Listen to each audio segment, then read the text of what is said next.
अपनी मृत्यु और अपनों की मृत्यु तो लोगों को डरावनी लगती है, बाकी तो लोग दूसरों की मौतों का उत्सव मनाते हैं। हाय गाइस, मैं हूँ शिव और एक छोटा सा प्रसंग हम सबके लिए। मनुष्य मौत के स्वाद के चटकारे लेता है। मौत से प्यार नहीं है, मौत तो हमारा स्वाद है। बकरे, मुर्गे, तीतर, अंडे, मछली, छोटी मछली, बड़ी मछली, हल्की आंच में भुनी हुई मछली, न जाने कितने अनगिनत स्वाद हैं हमारे, क्योंकि मौत किसी और की और स्वाद हमारा। स्वाद से कारोबार बन गई है मौत। मछली पालन, मुर्गी पालन, बकरी पालन, नाम है पालन और मकसद है हत्या। स्लाटर हाउस तक खोल दिए गए हैं, वो भी ऑफिशियल।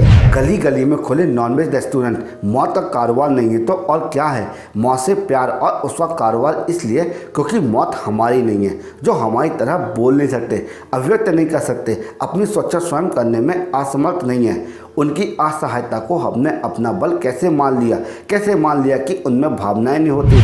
डाइनिंग टेबल पर हड्डी नोचता हुआ बाप अपने बेटे को सीख देता है कि कभी किसी की आहें मत लेना, कभी किसी का दिल ना दुखाना, और तुम्हारी वजह से किसी की आंखों में आंसू नहीं आना चाहिए। बच्चों में झूठे संस्कार डालते बाप को अपने हाथ की हड्डी नहीं दिखाई देती। जो इससे पहले एक शरीर थी, उसमें भी आत्मा थी। जब उसे काटा गया होगा तो वो भी तड़पा होगा और उसकी भी आहें निकली होगी, उसने भी बदुआ दी होगी और उसकी भी आंख से आंसू बहे होंगे। कैसे मान लिया कि जब धरती पर अत्याचार बढ़ेगा तो भगवान सिर्फ इंसानों की रक्षा के लिए अवतार लेंगे? क्या पशु पक्षी जीव जंतु परमपिता परमेश्वर की संतानें नहीं है? क्या उस ईश्वर को उनकी चिंता नहीं है? आज कोरोना वायरस उन जानवरों के लिए ईश्वर के अवतार से कम नहीं है।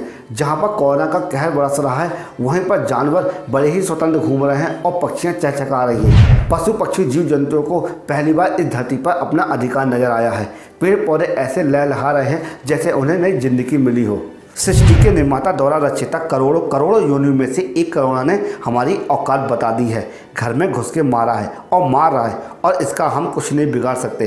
अब घंटी बजा रहे हैं, इबादत कर रहे हैं, प्रेयर कर रहे हैं और भीख मांग रहे हैं कि इससे हमें बचा ले। धर्म के आड़ में उस परम पिता के नाम पर अपने स्वाद के लिए हम ईद में बकरे काटते, फिर कभी दुर्गा पूजा या भैरव बाबा को बकरे की बलि चढ़ाते, तो कभी अपने स्वाद के लिए मछली का भोग भी लगाते। कभी तुमने सोचा है क्या ये भगवान का स्वाद होता है? क्या ये भगवान का भोजन होता है? हम किसे ठग रहे हैं? भगवान को, अल्लाह को, जीसस को, या फिर हम खुद को? मंगलवार को मैं नॉनवेज नहीं खाता हूँ, शनिवार को तो मैं इसलिए नहीं खाता हूँ, अभी मैं रोजे से हूँ, अभी तो नवरात्रि चल रही है। सब झूठ झूठ झूठ। फिर इन लोगों की कुत्ता सुनो, सब्जियों में भी तो जान होती है।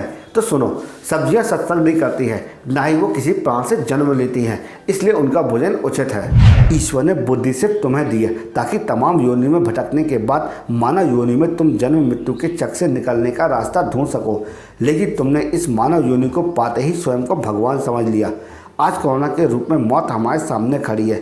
तुम ही कहते थे कि हम जो प्राकृतिक को देंगे वही प्राकृतिक हमें लौटाएगी। मौत दी है तो प्राकृतिक हमें मौत ही लौटा रही है। बढ़ो, आलिंगन करो मौत का, यह संकेत है ईश्वर का। प्राकृतिक के साथ रहो, प्राकृतिक के होके रहो, वरना ईश्वर अपनी ही बनाई गई योनि को धरती में हमेशा के लिए विलुप्त कर देगा। उन्हें एक क्षण भी नहीं लगेगा। पशु पक्षी जीव जंतु पेड़ पौधे, अगर आपने इन्हें बचाया नहीं तो बहुत जल्दी ये सृष्टि विनाश की ओर चली जाएगी, जिसके जिम्मेदार हम स्वयं होंगे।